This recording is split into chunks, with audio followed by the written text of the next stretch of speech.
नमस्ते दोस्तों and welcome back to my YouTube channel. बहुत सारे 11th कॉमर्स के बच्चे मुझे रिक्वेस्ट कर रहे थे, सर आपने 12th कॉमर्स के तो बहुत सारे रिवीजन वीडियोस अपलोड किए हैं यूट्यूब पे, तो आप 11th कॉमर्स के रिवीजन वीडियोस कब लाओगे। सो यस, आज के लेक्चर से हम अभी 11th कॉमर्स के आपका organisation of commerce and management नाम का जो सब्जेक्ट है उसके हम रिवीजन स्टार्ट करेंगे। आपको भी यूट्यूब पे अभी वीक में 2-3 लेक्चर्स आएंगे, वो आप ज़रूर देख लेना, आपको बहुत हेल्प हो जाएगी। जिन्होंने अगर क्लास नहीं लगाया है उनको भी बहुत अच्छे से समझ आएगा। बहुत इजी सब्जेक्ट है ये, organisation of commerce and management. So total इस सब्जेक्ट में हमें 8 चैप्टर्स दिए हैं। 4 जो चैप्टर्स है वो सेमेस्टर 1 में है आपको, और 4 चैप्टर्स सेमेस्टर 2 में। सो आज का जो हमारा चैप्टर है introduction to commerce and business, वो हम रिवाइज करेंगे। So let's start the revision. Introduction. All human beings require different types of goods and services to satisfy their needs. सारे जो ह्यूमन बींग्स है उनको गुड्स एंड सर्विसेज की ज़रूरत होती है उनके नीड्स को सेटिस्फाई करने के लिए। So they keep themselves busy and do some activity throughout their life. मतलब हमें जो गुड्स एंड सर्विसेज चाहिए हमारे नीड्स को सेटिस्फाई करने के लिए, उसके लिए हमारे पास पैसा तो चाहिए, और पैसा चाहिए मतलब आपको जॉब या बिजनेस तो करना पड़ेगा ना। तो वही बोला है उन्होंने, so they keep themselves busy and do some activity. Do some activity का मतलब होता है एक तो जॉब करते या तो बिजनेस करते throughout their life. All activities can be classified as economic and non economic activities. अभी एक्टिविटीज़ को इन्होंने दो पार्ट्स में क्लासिफाई किया है, economic activities and non economic activities.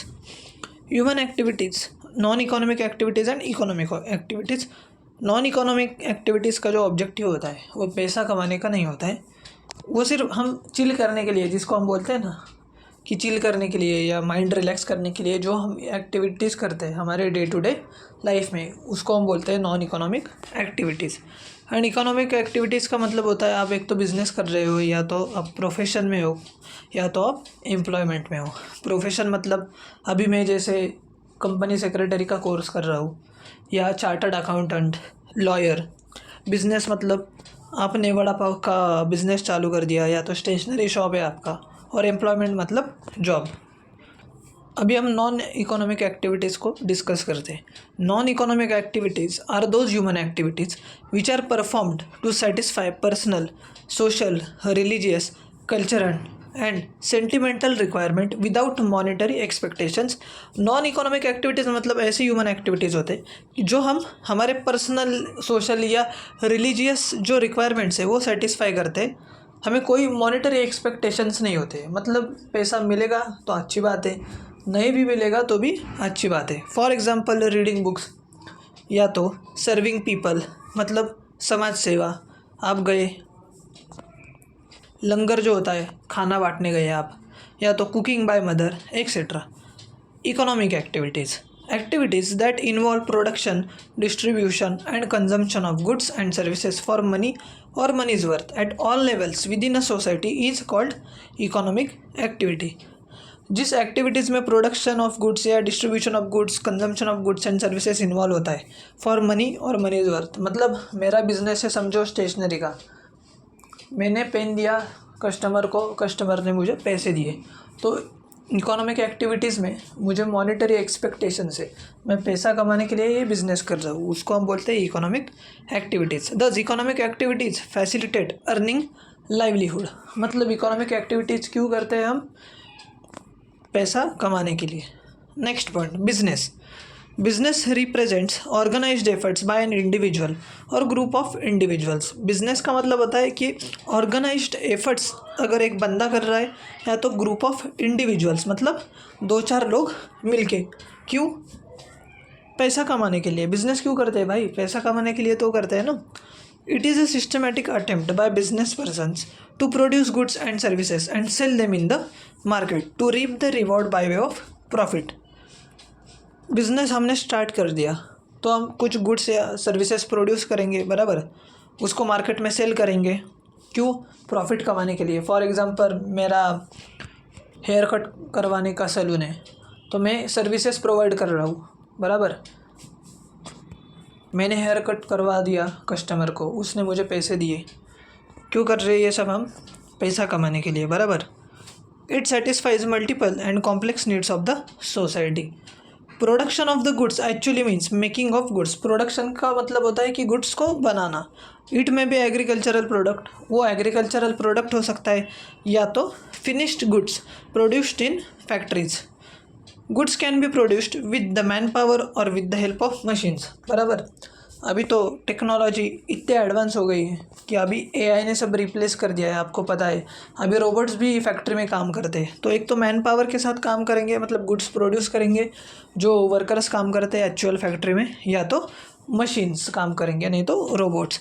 Example, cultivating piece of land and growing food grains is an example of agricultural production. However, converting oil seeds into edible oil with the help of manpower as well as machine power is an example of manufacturing of the goods. इन्होंने agricultural production and manufacturing of goods का example दिया है। Cultivating piece of land and growing food grains, मतलब क्या होता है वो cultivate? अभी इतना मुझे भी पता नहीं, मैं साइंस का स्टूडेंट नहीं हूँ, बट जितना पता है आपको बताता हूँ। वो जो लैंड होता है, मतलब एग्रीकल्चरल लैंड, तो उसको, उसमें हम सीड्स वगैरह जो लगाते हैं, फिर वो जो पेड़ वगैरह जो होता है ना, वो आने के बाद फिर उसको फ्रूट्स वगैरह आए अगर, तो वो हम निकालते हैं उसमें से, और फिर उस पर प्रोसेसिंग करते हैं। तो जो प्रोसेसिंग वगैरह करते हैं उसके लिए मैन पावर लगती है, या तो मशीन्स का यूज़ करते हैं, तो उसको हम बोलते हैं फिर मैन्युफैक्चरिंग ऑफ गुड्स।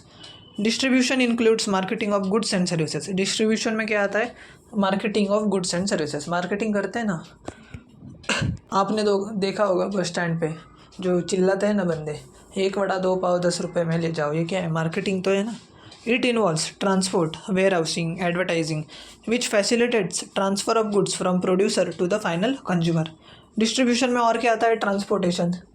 अगर आपकी जो फैक्ट्री है वो गुजरात में, आपको महाराष्ट्र में गुड्स पहुंचाने, तो फिर ट्रांसपोर्टेशन तो लगेगा ना भाई।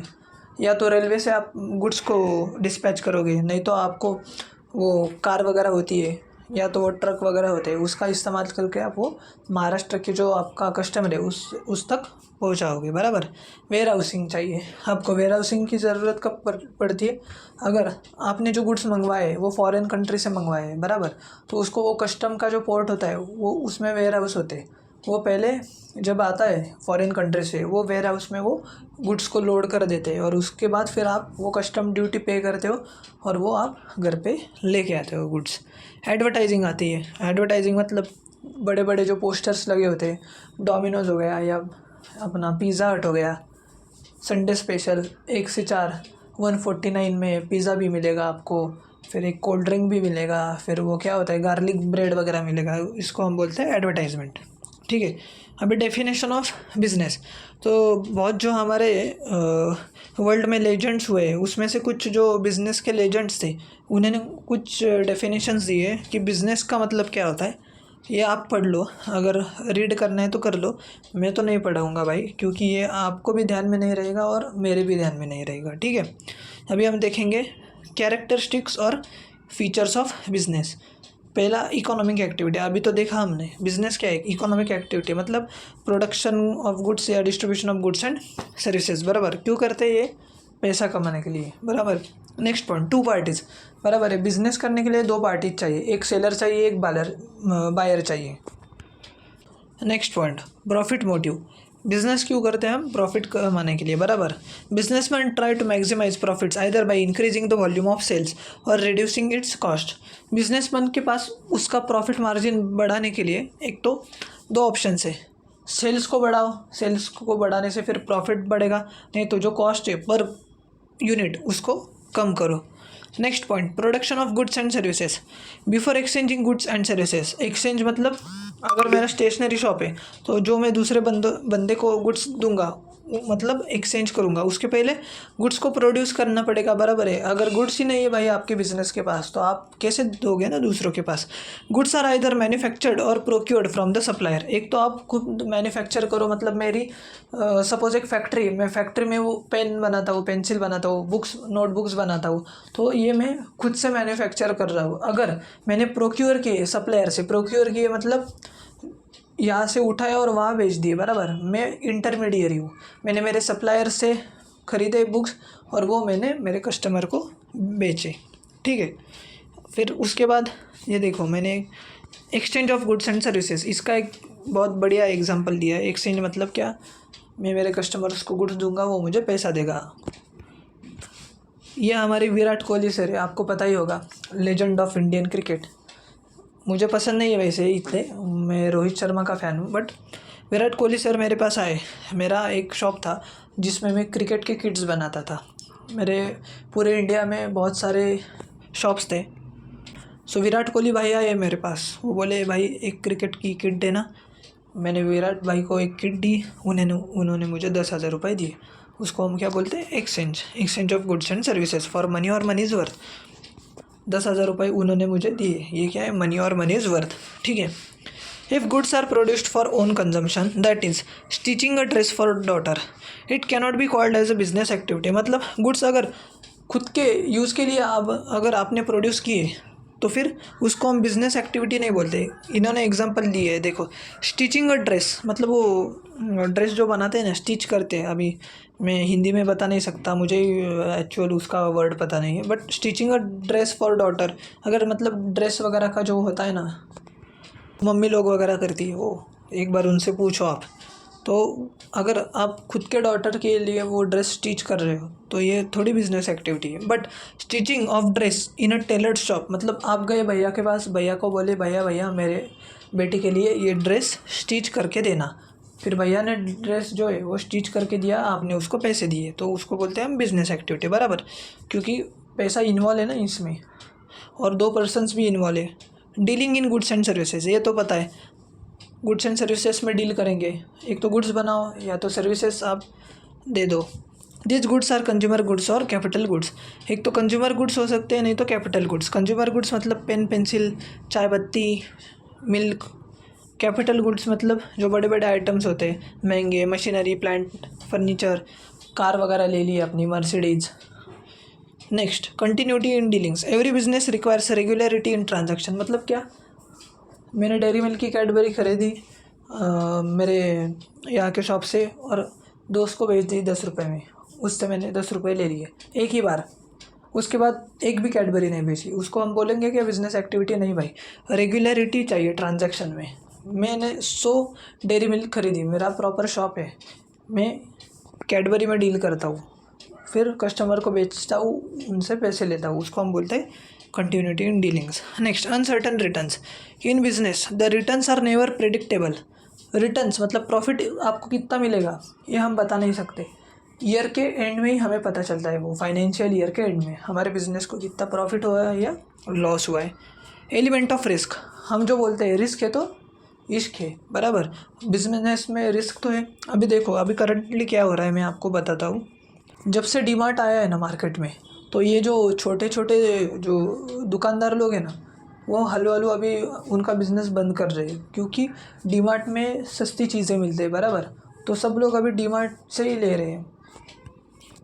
उसके वजह से ये छोटे जो दुकानदार लोग हैं उनको बहुत लॉसेस हो रहे हैं। तो मतलब क्या, एलिमेंट ऑफ रिस्क है ना भाई। कभी भी बिज़नेस अच्छे से चल सकता है, कभी भी बिज़नेस बंद भी हो जाता है।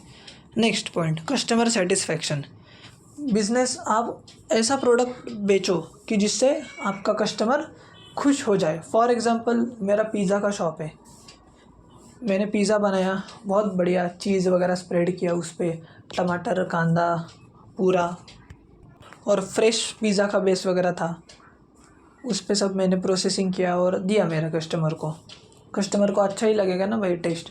बट अगर पिज़्ज़ा का जो बेस आता है उसकी एक एक्सपायरी डेट होती है, वो कुछ तो 3-4 दिन चलते हैं, उसके बाद तो मतलब उसको वो ख़राब हो जाता है। तो मैंने क्या किया, 10 दिन होने के बाद फिर मैंने वो जो पिज़्ज़ा बेस है वो यूज़ किया, मतलब वो गंदा वाला एक्सपायरी डेट वाला, और फिर टमाटर वगैरह कांदा जो होते हैं वो भी मैंने ऐसे ही यूज़ किए ख़राब वाले, फिर प्रोसेसिंग किया, पिज़्ज़ा वगैरह चीज़ वगैरह डाला और दे दिया कस्टमर को। ऐसा खाएगा क्या वो? उसको सेटिस्फाई होगा क्या कस्टमर? नहीं ना, और वो वापस भी आएगा नहीं आपके पास, ठीक है। तो customer satisfaction is the most important thing. अगर कस्टमर सेटिस्फाई हो गया तो वो वापस आपके पास आएगा। ओके भाई, आज के लिए बस इतना ही। ये पहला लेक्चर था इसलिए मैं थोड़ा सा कम टाइम का लेक्चर रिकॉर्ड कर रहा हूँ, बट अगले लेक्चर से ऐसे ही 15-20 मिनट के लेक्चर्स आपको मिलेंगे। सो यस, अगर आपको ये लेक्चर पसंद आया होगा तो लाइक कीजिए, चैनल को सब्सक्राइब कीजिए और अपने दोस्तों के साथ भी ज़रूर शेयर कीजिएगा। Tata, bye bye.